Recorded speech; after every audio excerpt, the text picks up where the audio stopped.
દોસ્તો, મારી ગુજ્જુની મોજ ચેનલમાં આપનું સ્વાગત છે। આજના વિડીયોમાં આપણે વાત કરવા જઈ રહ્યા છીએ કે શિલ્પા ભાભી તો જુઓ આજે તેમના સાસુને કામમાં લગાવી દીધા, એ પણ સિલાઈ મશીનના કામમાં તેમને બેસાડી દીધા અને આ શેનું ટોકરથી ઉપાડી લઈને આવ્યા। અને દોસ્તો આજે તો જુઓ ઘરમાં શું થયું, તો બધા ગયા ગામમાં માંડવીએ નવરાત્રિના દર્શન કરવા માટે। જુઓ આ રીતે તિલક કર્યા।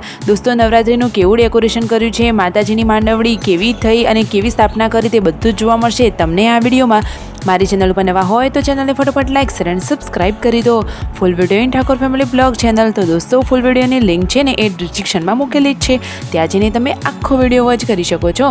અને આવી લાઈવ લેટેસ્ટ એન્ડ ટ્રેન્ડિંગ અને ટૂંકી ટચુકડી માહિતી મેળવવા માટે મારી ચેનલને સબસ્ક્રાઇબ કરી દો। તો દોસ્તો રાહ શેની જુઓ છો, ફટાફટ ચેનલને કરી દો સબસ્ક્રાઇબ અને આવી માહિતી મેળવતા રહો। દોસ્તો વિડીયોને સ્કીપ કર્યા વગર જોજો તો જોવાની મજા પડી જશે। આજે તો એકદમ મસ્ત વાત કરવા આપણે જઈ રહ્યા છીએ। સરસ મજાના પહેલા નોરતાના માંડવીએ માતાજીના દર્શન થશે, તો દોસ્તો તમે પણ દર્શનનો લાવો લેવા માંગતા હોય તો વિડીયોને અંત સુધી જોતા રહેજો। તો જુઓ તેમનું જે મંદિરનું કામકાજ ચાલુ છે ત્યાં જઈને પૂજાપાઠ કરી દીધું તેમના પિતાશ્રીએ, અને જુઓ શિલ્પા ભાભી રસોડામાં જમવાનું કામ કરી રહ્યા છે। હવે જુઓ ઘરમાં આવ્યા છે આજે તો સબસ્ક્રાઈબરો, તો તેઓ મિની કિચનનો સામાન જોવા માટે ભેગા થયા છે। તેમને સામાન જોવો હતો તો તેમને બતાવી દીધું સામાન, અને આ પાર્વતી ભાભી મિતાંશને લઈને બેઠા છે। પછી મિતાંશ આવી ગયો તેમના કાકા જોડે, એટલે કે રાકેશ કાકા જોડે આવી ગયો, અને આ તેમના મમ્મી જુઓ પાણીની બોટલો લઈને આવ્યા હતા, ગોઠવી રહ્યા છે। અને આજે તો આ શિલ્પા ભાભીએ શું કર્યું, તે તો મશીનનું કામ કરે જ છે, પરંતુ આજે તો સાસુમાને પણ મશીનનું કામ શીખવાડવા માટે બેસાડી દીધા। તેમના સાસુમાં જુઓ આટલી ઉંમરે પણ બધું જ કામ કરવા માટે કેટલા સક્ષમ છે, તેમને તો નવું કામ શીખવાની બહુ જ ઉત્સુકતા છે। તો તેઓ તો આજે જુઓ કાતરથી કટિંગ કામ કરી રહ્યા છે।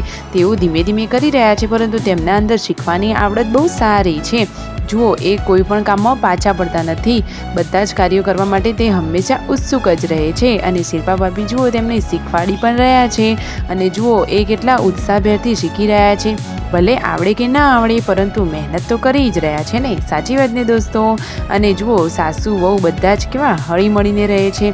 તો જુઓ શિલ્પા ભાભી તેમને કટિંગ કરવા બેસાડ્યા, તો તેઓ ધીમે ધીમે કાતરથી કટિંગ કરી રહ્યા છે, તમે આ લાઈવ વિડીયોમાં જોઈ શકો છો। અને પછી તેમના સસરાજી આવીને જોઈ રહ્યા છે કે આ શું કરો છો।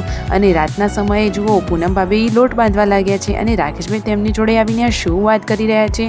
તો દોસ્તો સંજોગો વસાવત આ વખત તેમના ઘરે નવરાત્રિનો પ્રસંગ થવાનો નથી, આપણે બધા જાણીએ જ છીએ, પરંતુ ગયા વર્ષની નવરાત્રિની વાતો યાદો એ બધું જ તેઓ ડિસ્કશન કરી રહ્યા છે।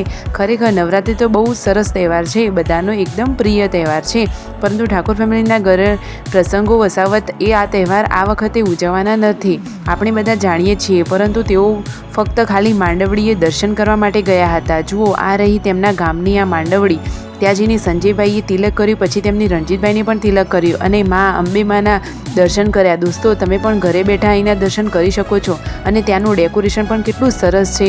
માતાજીની કૃપા હંમેશા બધા ઉપર બની રહે। તમે વિડીયોમાં જુઓ તો ખરા કેટલી પબ્લિક છે અને કેવું સરસ ડેકોરેશન કર્યું છે। આ વખતે નવરાત્રિ તેમને કરવાની નથી, એટલે તેઓ કોઈ તૈયાર પણ થયા નથી, અને ગુડ્ડુ જેન્સુ બધા જ એકદમ સિમ્પલ છે, ખાલી માતાજીના દર્શન કરીને બધા લોકો ઘરે આવી ગયા।